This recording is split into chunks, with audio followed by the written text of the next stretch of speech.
Hello दोस्तों, हमारे channel में आपका दिल से स्वागत है। दोस्तों, कहते हैं कि पूरी श्रद्धा और सच्चे दिल से की गई मनोकामना का पूरा होना उतना ही निश्चित है जितना कि रोज सुबह सूर्य का उदय होना। महत्व इस बात का नहीं है कि आपकी मनोकामना क्या है, महत्व इस बात का है कि आपने जो मनोकामना की है उसके लिए आपका महादेव पर कितना अटूट विश्वास है, आपकी श्रद्धा कितनी सच्ची है और आपके अंदर कितना सब्र है। जिस तरह परिवार को पालने के लिए प्रतिदिन काम करना पड़ता है, उसी तरह भक्ति में भी इंसान को काम करना पड़ता है। वो है निरंतर महादेव का ध्यान करना और उन पर विश्वास बनाए रखना। जिन लोगों की मनोकामनाएं पूरी नहीं होती, उसके पीछे का सबसे बड़ा कारण है महादेव पर उनका अटूट विश्वास का न होना और न ही सब्र का होना। जिसका महादेव पर अटूट विश्वास होता है और जो हमेशा धैर्य रखता है, भले ही देर लग जाए पर उसकी मनोकामना जरूर पूरी होगी। ऐसे भक्त की महादेव हर एक मनोकामना पूरी करते हैं। जब आपकी मनोकामना पूरी होने वाली होती है तो आपका महादेव पर विश्वास बहुत ज्यादा बढ़ जाता है। इतना विश्वास शायद आपको पहले नहीं था। आपका मन बहुत सकारात्मक हो जाता है, आपका मन भगवान की ओर खींचा चला जाता है। आपको बार बार यह महसूस होता है कि आपके साथ कुछ बहुत ही अच्छा होने वाला है। आपका मन बार बार महादेव को याद करने का होता है, उनकी पूजा करने का होता है और उनको देखने का मन होता है। मन बस यही बोलता है कि मुझे अपने महादेव पर पूरा विश्वास है, वो मेरी बात जरूर सुनेंगे। जब आपका महादेव पर विश्वास और ज्यादा बढ़ने लगे तो समझ लीजिए कि आपकी मनोकामना पूरी होने वाली है। आपको अपने साथ हमेशा एक सकारात्मक ऊर्जा का अनुभव होता है।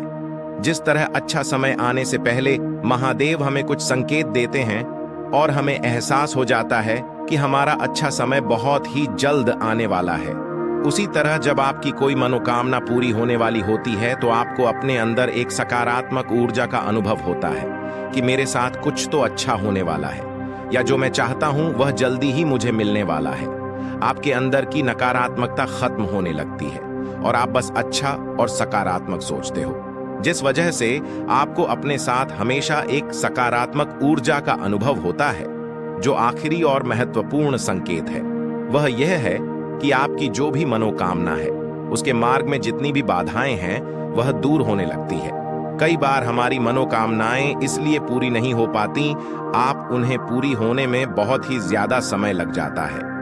अगर यह दो संकेत आपको मिलते हैं तो महादेव आपकी परीक्षा ले रहे हैं। कहते हैं कि जब महादेव किसी की परीक्षा लेते हैं तो उस इंसान की संपूर्ण आस्था को झकझोर देते हैं।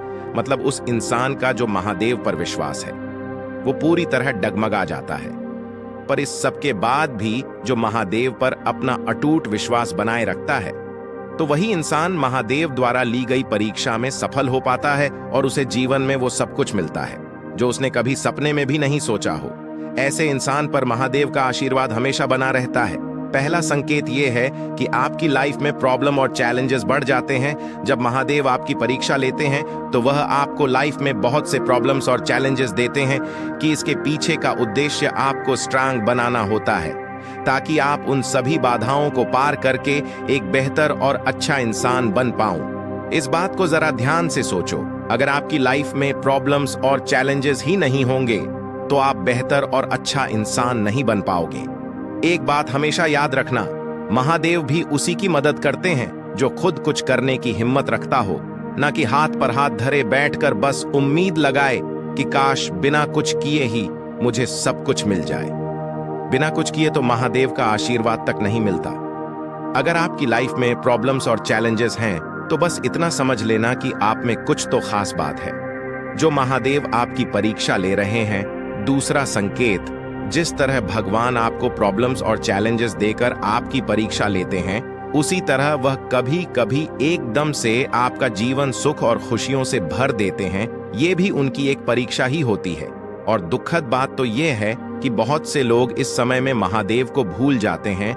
जब उनका समय बहुत अच्छा चल रहा होता है तो उनको महादेव की जरूरत महसूस ही नहीं होती और वह उस सुख को ही अपना सब कुछ मान लेते हैं। महादेव आपको जीवन में सुख और खुशियां देकर आपकी परीक्षा लेते हैं कि क्या आप सुख में भी महादेव को याद करते हो या नहीं। दोस्तों, एक गांव में एक आदमी रहता था। वह बहुत अच्छा था, हमेशा दूसरों की मदद करता था और उसका दिल बहुत अच्छा था। वह किसी का निरादर नहीं करता था। अपने घर पर आए हुए मेहमानों को बहुत आदर पूर्वक भोजन करवाकर बेचता था और वह प्रत्येक दिन भोलेनाथ की पूजा में लगा रहता था। वह महादेव को सच्चे दिल से मानता था और उनकी पूजा में रात दिन लगा रहता था। उसके काम अच्छे थे। यह देखकर महादेव भी उस पर बहुत प्रसन्न थे और महादेव उसका हमेशा साथ देते थे।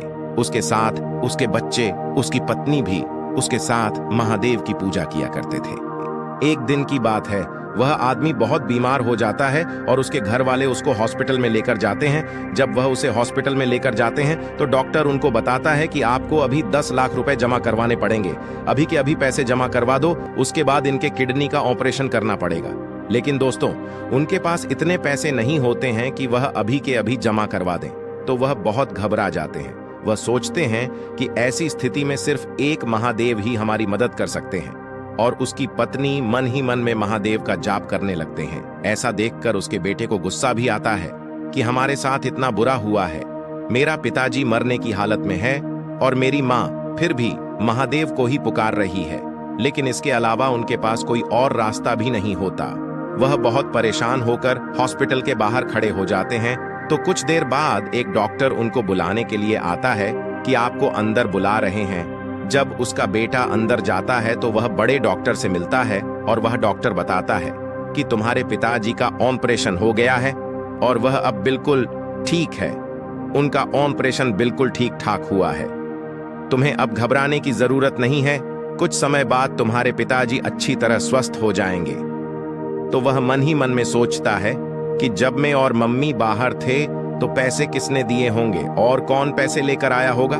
वह डॉक्टर से पूछते हैं कि लेकिन हमने तो पैसे जमा नहीं करवाए थे, तो आपने ऑपरेशन कैसे किया। तो डॉक्टर ने बताया कि मेरे पास एक आदमी आया था और उसने बताया कि वह तुम्हारे पिताजी का दोस्त है और तुम्हारे पिताजी और वो हमेशा साथ रहते हैं, तो वह पैसे देकर गया है और वह बोल रहा था कि अगर कोई पूछे तो उसका नाम राम बता देना और जब वह ठीक हो जाएगा तो मैं अपने दोस्त से पैसे खुद ही ले लूंगा। तो उनके घर वालों ने सोचा कि चलो कोई होगा जो पैसे देकर गया होगा। शायद हमें न पता हो कोई पिताजी का दोस्त राम हो। तो जब उसका पिताजी ठीक होकर घर आता है, उसका पुत्र पूछता है कि तुम्हारे मित्र ने तुम्हारे ऑपरेशन के पैसे दिए और वो तुम्हें दोबारा मिलने नहीं आया। तो उसने पूछा कि कौन से दोस्त ने पैसे दिए। उसने कहा कि उन्होंने अपना नाम राम बताया है और उन्होंने डॉक्टर को पैसे दिए थे और डॉक्टर को बोला था कि बाद में मैं मिलने आऊंगा तो पैसे ले लूंगा। तो दोस्तों, वह बताता है कि मेरा तो कोई भी दोस्त राम नहीं है, राम नाम का मेरा कोई भी दोस्त नहीं है। फिर वह समझ जाता है कि हमारे दोस्त के रूप में महादेव हैं, पैसा जमा किए होंगे। तो दोस्तों, कैसी लगी मेरी कहानी? अगर अच्छी लगी होगी तो हमारे चैनल को जरूर सब्सक्राइब करें। धन्यवाद।